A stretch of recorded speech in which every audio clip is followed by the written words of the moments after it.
भारत को भारतीयता का परिचय देना। इसलिए भारत के अंदर भारतीयता का जागरण करने के लिए विवेकानंद को समझना होगा। विवेकानंद भारत के साथ एकाकार है। विवेकानंद भारत की भक्ति, विवेकानंद की व्याकुलता का तीसरा आयाम है। अमेरिका में जब अपने वैभव के, अपने यश के, कीर्ति के अत्युच्च शिखर पर स्वामी विवेकानंद है, जब सारी दुनिया उनकी पूजा कर रही है, जब सारी दुनिया पर उन्होंने दिग्विजय कर लिया और सारी दुनिया उनको कह रही है कि आप हमारे अनभिषिक्त सम्राट हो, प्रिंस कहा करते थे लोग अमेरिका में उनको, कैलिफोर्निया में उनको सिंहासन पर बैठा करके स्वामी विवेकानंद के फोटो निकाले, किसी युवा और युवराज के समान स्वामी विवेकानंद की वो फोटो मुझे बहुत सुंदर लगती है, बीच में से बाल किए हुए और उस सिंहासन पर एक सम्राट की भांति स्वामी विवेकानंद बैठे, जब वो सारे विश्व के सम्राट है। ऐसे समय स्वामी विवेकानंद का हृदय तड़पता है भारत के भूखे, दरिद्री, वंचित लोगों के लिए। वहां उनको नींद नहीं आती। मेरी लुई बर्ग नाम की महिला ने, जो आगे चल करके सन्यासिनी बन गई, सिस्टर गार्गी, अमेरिका में और यूरोप में स्वामी विवेकानंद के सारे प्रवास का अनुसंधान किया। एक एक घर में वो गई और उस घर के अंदर जाकर के उसने वहां की डायरिया पढ़ी, वहां के लोगों को पूछा, उस कोलंबस में हॉल में बैठे हुए प्रत्येक व्यक्ति को खोजने का प्रयास उसने किया। वो मेरी लुई बर्ग बताती है कि स्वामी विवेकानंद अमेरिका में सो नहीं पाते थे, रात भर रोते रहते थे। इसलिए दीदी वो चेन्नई में युवाओं से पूछ पाते हैं, क्या आप महसूस करते हो, क्या आप अपनी हृदय की अंतर वेदना से इस बात को महसूस करते हो कि ये मेरे भारतवासी, ये मेरी ऋषि मुनियों की संतानें, इस ज्ञान भूमि की संतानें आज मूर्खता, अंधकार और अज्ञान में पीड़ित है, किसी गोबर में बिलबिलाते हुए कीड़े के समान जीवन जीने के लिए विवश है, पशुता के स्तर तक गिर चुके हैं। क्या इनको देख करके आपकी आंखों में आंसू आते हैं? क्या आपकी रातों की नींद हराम हो गई? यह प्रश्न स्वामी विवेकानंद पूछ सकते हैं, क्योंकि ऐसा उन्होंने अपने जीवन में साक्षात किया है। सोली बुल कहती है, कोई और नहीं, स्वयं स्वामी विवेकानंद पलंग पर नहीं, नीचे जमीन पर बैठ करके रो रहे, आंखों में से गंगा जमुना बह रही है, अश्रु की धारा बह रही है, गले में से सुबकियां निकल रही है, आवाज अवरुद्ध है कंठ, और जोर जोर से स्वामी विवेकानंद रो रहे। उस मां ने हाथ जोड़ करके स्वामी विवेकानंद को पूछा, क्या हो गया स्वामी?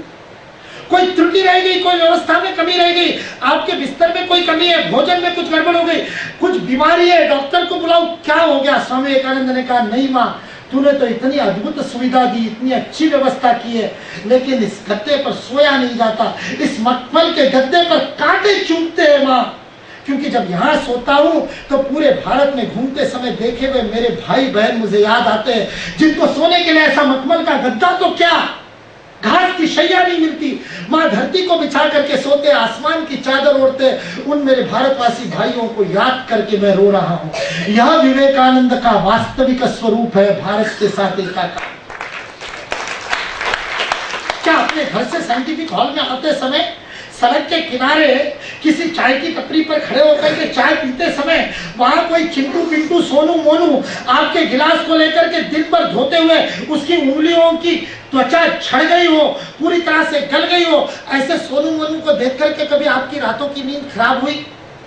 कभी टीवी के ऊपर फैले हुए हाहाकार को देख करके, और बोलिंगिर में, उड़ीसा में संथाल परगने का नाम अभी आपने लिया, वहां आज भी लोग इस बात के लिए मजबूर है कि अपना पेट भरने के लिए न जाने किन जहरीले पेड़ों के बीजों को निकाल करके खा गए और 16 लोग मर गए। पिछले महीने की खबर है। टीवी पर ऐसी ब्रेकिंग न्यूज देख करके कभी आपकी रातों की नींद खराब हुई है? स्वामी विवेकानंद प्रश्न पूछते। जब ठंड बढ़ जाएगी और जाड़ा हो जाएगा, स्वामी विवेकानंद मुझसे पूछेंगे रात को, तू तो रजाई ओढ़ करके सोया है, लेकिन कितने तेरे भाई बहन भारत माता के सबूत, भारत माता की जय का जयकारा लगाते हो, सचिन तेंदुलकर के छक्कों पर तालियां बजाते हो और इसमें अपनी भारत भक्ति मानते हो? स्वामी विवेकानंद मुझसे और आपसे प्रश्न पूछते हैं, जब तक एक भी भूखा भारत में जीवित है, क्या चैन की नींद सोने का अधिकार तुमको है? यह प्रश्न विवेकानंद इसलिए पूछते हैं क्योंकि वो कभी चैन की नींद नहीं सोए, इसलिए 39 वर्ष में उन्होंने अपने शरीर को गला दिया, पूरी तरह से गला। शंकर नाम के एक लेखक ने पुस्तक लिखी, मॉन्क एज ए मैन। उसने मनुष्य के रूप में स्वामी विवेकानंद को देखा। उसने 16 पन्नों में स्वामी विवेकानंद के शरीर को कौन सी बीमारियां थी वो लिखा, और अंत में किस बीमारी से स्वामी जी की मृत्यु हो गई उसके बारे में कयास भी किए। मैं शंकर से कहना चाहता हूं, ये सारी बातें शरीर की बीमारियां होगी, लेकिन स्वामी विवेकानंद के शरीर के मात्र 39 वर्ष में गलने का महत्वपूर्ण कारण था उनके अध्यात्म आध्यात्मिक वेदना, इस सारे विश्व को ईश्वर व्यापी बनाने के लिए भारत को जगाने की वेदना, भारत के एक एक व्यक्ति की वेदना को उन्होंने अपने जीवन में अनुभव किया। इस वेदनानुभूति से विवेकानंद बनता है, इस समष्टि के विचार से विवेकानंद बनता है, और उससे भी महत्वपूर्ण बात, व्यवहार से विवेकानंद बनता है। क्योंकि उसी चेन्नई के भाषण में, जो आपको हिंदू तेजा जागरे और उत्तिष्ठ जागृत में मिल जाएगा, स्वामी विवेकानंद अगला प्रश्न पूछते। पहला प्रश्न पूछा, क्या आप महसूस करते हो?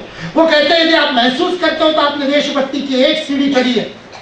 वह दूसरा प्रश्न पूछते, केवल महसूस करने से काम नहीं चलेगा, क्या महसूस करने के बाद में आपने कोई योजना बनाई है, कोई विचार किया है? यदि विचार किया तो आपने दूसरी सीढ़ी चढ़ी। वेदना की अनुभूति पहली सीढ़ी, विचार दूसरी सीढ़ी, योजना बनाना। स्वामी विवेकानंद कहते हैं हृदय महसूस करेगा, मस्तिष्क विचार करेगा। इस पर भी वो देशभक्ति का पूरा प्रमाण पत्र किसी को नहीं देते। वो कहते तीसरी सीढ़ी भी पार करनी पड़ेगी। तीसरा प्रश्न पूछते हैं, क्या आपके हृदय ने महसूस किया, क्या आपके मस्तिष्क ने योजना बनाई? लेकिन इससे भी काम नहीं चलेगा। उस मस्तिष्क की योजना पर क्या आपके हाथों ने काम करना शुरू कर दिया? क्या सेवा में आपके हाथ जुड़ गए हैं? यदि ऐसा हुआ है तो आप सच्चे अर्थों में भारत माता के सपूत बने हो। इसलिए वेदनानुभूति, विचार और व्यवहार, ये तीन विवेकानंद बनने के सूत्र है। ये तीन सूत्र विवेकानंद के जीवन में, चरित्र में, विचार में हमको दिखते हैं। इसको हम अपने जीवन में जगाएं, अपने जीवन को भारत माता के लिए न्योछावर कर दे। समय अनुकूल है। स्वामी विवेकानंद ने इतनी प्रतिकूल परिस्थितियों में, सारी दुनिया में क्या घटित हो रहा था, क्या भारत की स्थिति थी, केरल में जब वो गए और वहां जाकर के जब उन्होंने चट्टम्बी स्वामी से बात की और वहां के लोगों से बात की, तब उन्होंने देखा कि केरल की स्थिति अस्पृश्यता के मामले में इतनी दयनीय थी। स्वामी विवेकानंद के मुख से शब्द निकले, क्या ये पागल खाना है, कैसे लोग जीते? ऐसी परिस्थिति में जब आत्मविश्वास से, आत्मग्लानि से पूरा भारत सोया हुआ है, स्वामी विवेकानंद को पूछा किसी ने, भारत की सबसे बड़ी समस्या क्या है? स्वामी विवेकानंद ने उत्तर दिया, निस्तेज, आंखों में कोई तेज नहीं, आंखों में कोई सपने नहीं। इस प्रकार का निस्तेज, निष्प्रभ, आलसी युवा इस देश की सबसे बड़ी समस्या है। स्वामी विवेकानंद इस देश के युवाओं में सपने देखना चाहते थे, समर्थ और समृद्ध भारत के सपने, केवल खुद के सुख सौरभ के सपने नहीं, केवल सुख की, कीर्ति के और पैसे के, करियर के सपने नहीं। भारत को कैसे मैं उच्च आसन पर बैठा सकता हूँ, विश्व का सिरमौर बना सकता हूँ, ऐसे सपने देखने वाले युवा स्वामी विवेकानंद ने मांगे थे, जो अपने जीवन में, व्यवहार में उतारे। ऐसे युवाओं से स्वामी विवेकानंद ने कहा था, मुझे वो रहस्य पता चल गया है ऋषियों का, जिसके कारण भारत विश्व का सिरमौर था और जगत गुरु था। सारा विश्व इसे मानता था। विश्व की प्रत्येक आत्मा को अपनी मुक्ति के लिए अंततोगत्वा इसी पुण्य भूमि में आना पड़ता था। उस भारत के रहस्य को मैंने जान लिया। स्वामी विवेकानंद कह रहे, वो रहस्य मैं तुम्हारे साथ बांटने के लिए आया हूं। स्वामी विवेकानंद कह, मेरी योजना पर काम करो। यदि तुम मेरी योजना को समझोगे और काम करोगे तो मैं तुम्हारे कंधे से कंधा मिला करके काम करूंगा। गत 22 वर्षों से विवेकानंद विचार पर काम करते समय मैंने पग पग पर इस बात का अनुभव किया है। जहां जहां असंभव और इस प्रकार की चुनौतियां सामने आई, वहां पर विवेकानंद को अपने कंधे से कंधा मिलाए हुए, इसलिए मैंने कहा मैं विवेकानंद को सखा के रूप में देखता हूँ। उंगली पकड़ करके मार्गदर्शन करता हुआ मैंने विवेकानंद को पाया है। यदि विवेकानंद का काम करने लगोगे तो विवेकानंद आज भी जीवंत आपका मार्गदर्शन करेंगे, क्योंकि उनका व्यवहार, उनका वेदांत, उनका विचार और उनकी वेदना आज भी जागृत है। आइए हम अपने अंदर विवेकानंद को जगाएं और उनके स्वप्न को साकार करें। उन्होंने कहा था मैं सपने नहीं देखता, वो खुद कहते हैं, ना ही कोई मैं भविष्य दृष्टा हूं और भविष्य में झांकने की कोशिश करता हूं, मैं ज्योतिष पर विश्वास भी नहीं करता। स्वामी विवेकानंद के शब्द, किंतु एक दृश्य मेरी आंखों के सामने जीवंत साक्षात दिखाई देता है, as if life. Swami Vivekananda ने शब्द प्रयोग किया, जीवंतता के साथ एक दृश्य मेरी आंखों के सामने स्पष्ट दिखाई देता है। यह मेरी चिर पुरातन भारत माता पुनः एक बार जागृत होकर के विश्व के गुरुपद के सिंहासन पर आसीन हो चुकी है, पूर्व से भी अधिक गौरवान्वित, वैभवशाली। आइए शुभ वचनों से उसकी अर्चना करें। ये स्वामी विवेकानंद का वचन है। हम सौभाग्यशाली हैं। मैं अक्सर इस बात को अनुभव करता हूं और इसीलिए कहता भी हूं, अंदर से अनुभव करके कहता हूं कि हमारी पीढ़ी और आगे आने वाली पीढ़ी अत्यंत सौभाग्यशाली है। सदियों से सैकड़ों वर्षों से जिन ऋषियों ने भारत माता को जगत गुरु बनाने के लिए तपस्या की, इस राष्ट्र को परम वैभव पर देखने के लिए जिन्होंने अपना जीवन खपा दिया, चले गए ऐसे अज्ञात वीर, किसी ने उनके शरीर पर तिरंगा नहीं ढका। ऐसी तपस्या करते करते अपने को भारत माता की मिट्टी में विलीन कर गए। ऐसे भस्मीभूत वीरों के सपने, ऐसे अनेक पराक्रमी प्रेरणा पुरुषों के सपने हमारी यह पीढ़ी अपनी आंखों के सामने साक्षात साकार होता हुआ देख सकेगी। संत तुकाराम कहते हैं, याची देही याची डोरा। हम अपनी आंखों से इसी शरीर में भारत माता को फिर एक बार विश्व के सिंहासन पर आरूढ़ होता हुआ देख सकते हैं। ऐसी हमारी पीढ़ी है।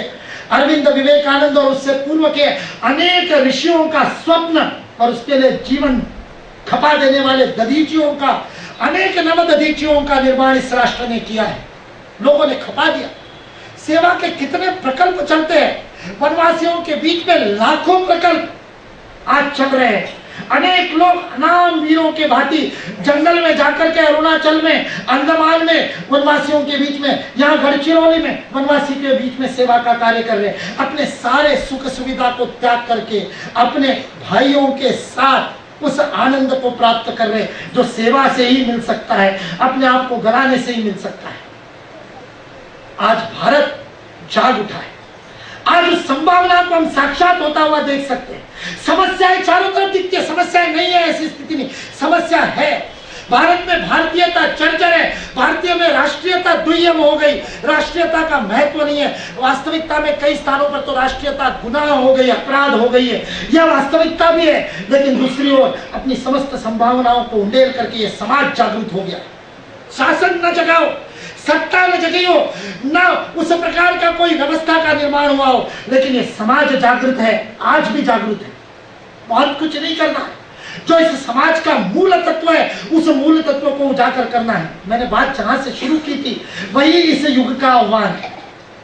जो कहते हैं वो करते हैं, जो सोचते हैं वो कहते हैं, जो कहते हैं वो करते हैं। इस प्रकार के लोगों का निर्माण आज हमारी स्थिति ये हो गई कि मन में कुछ है और आचरण में कुछ। मैं व्यक्तिगत स्तर की बात नहीं कर रहा, केवल जो हमारे घर में मां सिखाती है, विद्यालय उसके विपरीत सिखाता है। जो हमारा समाज हमको सिखाता है, हमारा कानून उसके विपरीत बात करता है। जो हमारे अंदर में, हृदय में है, वह व्यवहार में नहीं आ सकता। यह त्रासदी भारत की त्रासदी है, क्योंकि भारत की व्यवस्था भारत की जड़ों से सिंचित नहीं है, भारतीय सांस्कृतिक ऐतिहासिकता से सिंचित नहीं है।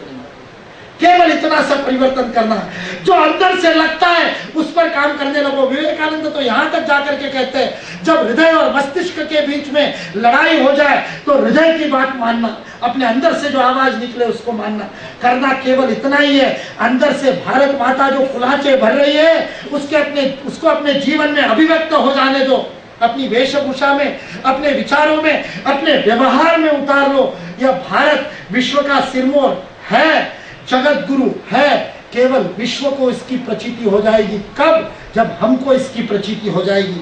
आज इस सार्धशती के अवसर पर हम लोग विवेकानंद को केवल सुने नहीं, विवेकानंद को समझे, केवल समझे नहीं, विवेकानंद को जाने, केवल जाने नहीं, अपने हृदय में धारण करे, खालिस हृदय में धारण करे। जैसे गुरु गोविंद राय ने बैसाखी के मेले में कहा था, हे आर्य यदि तू खालिस होए, हे आर्य यदि तू खालिस है, हस हस देश हित शीश नवाए, हस हस धर्म हित शीश नवाए। अपने देश धर्म के लिए अपना शीश लगा दे। और तब खालिस हृदय वाले खालसाओं की भीड़ लग गई। मेरा रक्त ले लो भारत माता के पूजन के लिए, भारत माता के अभिषेक के लिए। आज पुनः उस खालिस हृदय भारतीयों की आवश्यकता है जो विवेकानंद को हृदय में धारण कर सके।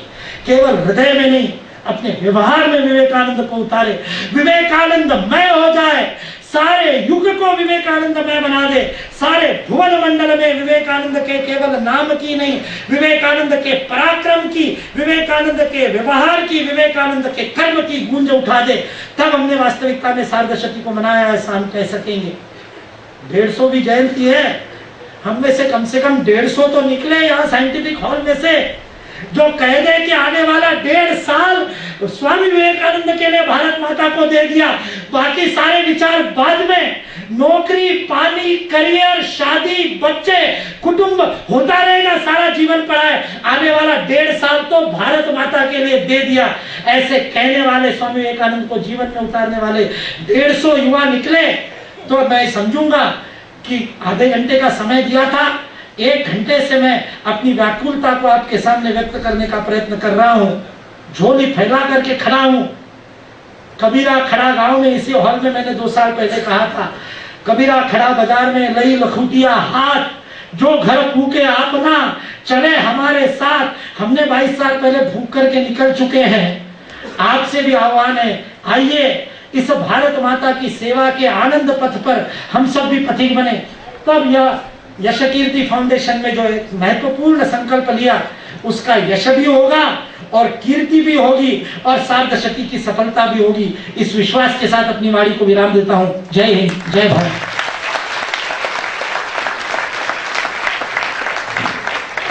धन्यवाद सर। खरंय, स्वामी विवेकानंद म्हणजे एक थोर विचार होता, जो प्रत्येकाने आपल्या आचार विचारात उतरवायला हवा, आणि आम्ही तो प्रयत्न नक्कीच करू। असो, जाणाऱ्या वाटेला परतीचा शाप आहे, जाणाऱ्या वाटेला परतीचा शाप आहे, काळ अनंत आहे ही शुद्ध थाप आहे। आज बघता बघता आपल्या कार्यक्रमाचा समारोपाचा टप्पा येऊन ठेपलाय। कार्यक्रमाचा आजचा तृतीय दिवस, शेवटचा दिवस, व्याख्यानमालेचा समारोप। आपण 3 दिवस अत्यंत सुंदर अशी व्याख्याने इथे ऐकली। यशकीर्ती फाउंडेशन यापुढेही असेच विविध उपक्रम राबवतील याची मला खात्री आहे।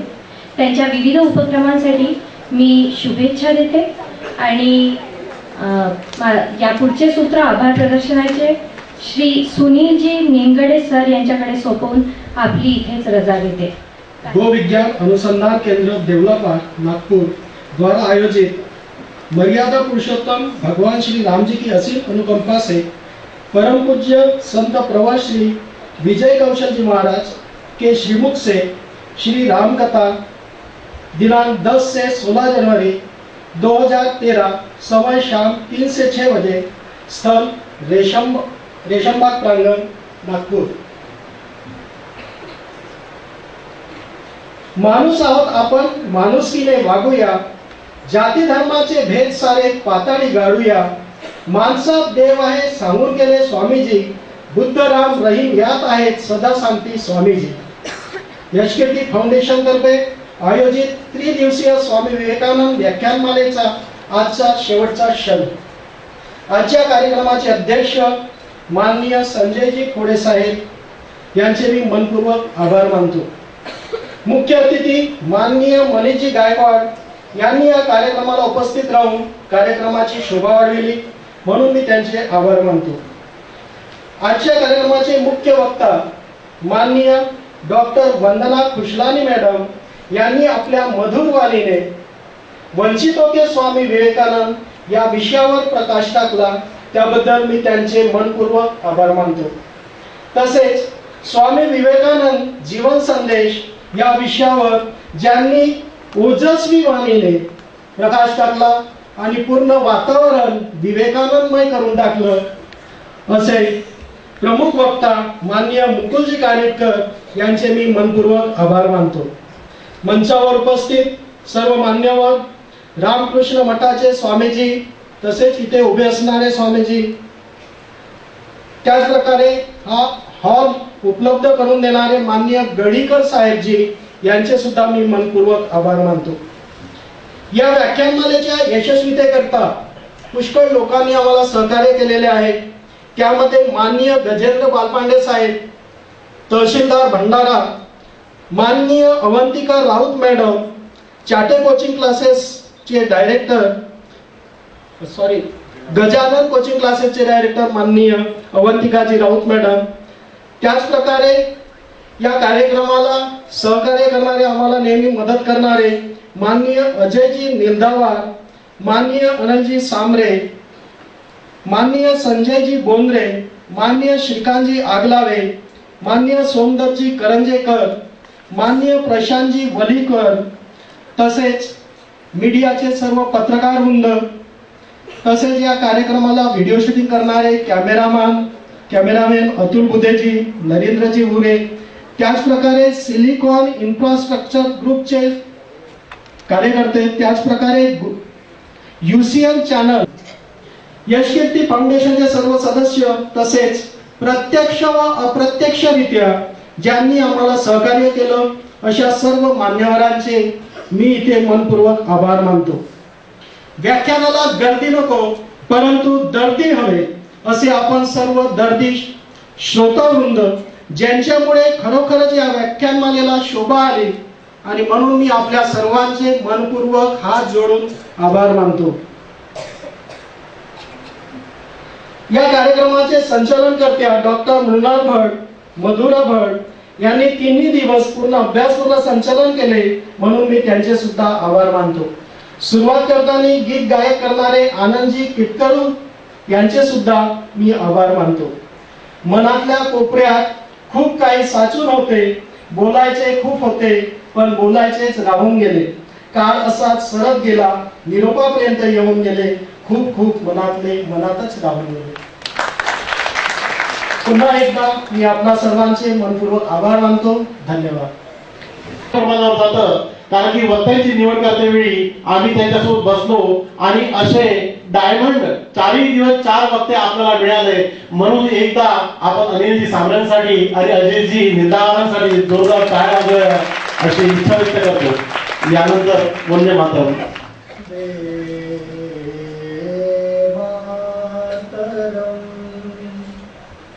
सुजलाम सुफलाम मलयज शीतलाम सत्यश्यामलाम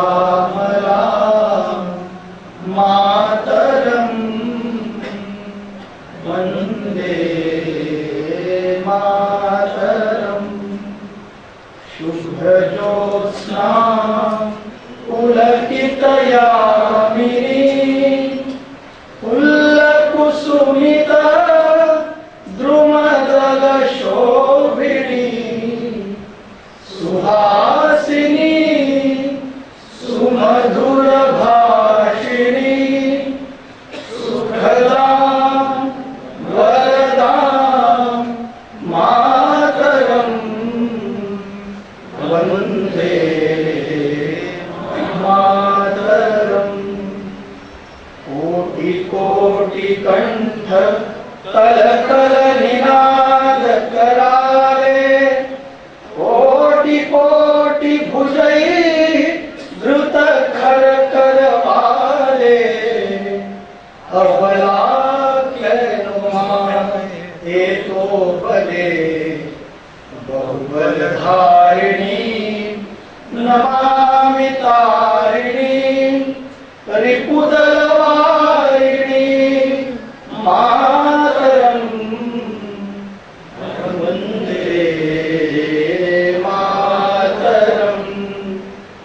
तुम्ही विद्या तुम्ही धर्म तुम्ही हृदय तुम्ही मर्म,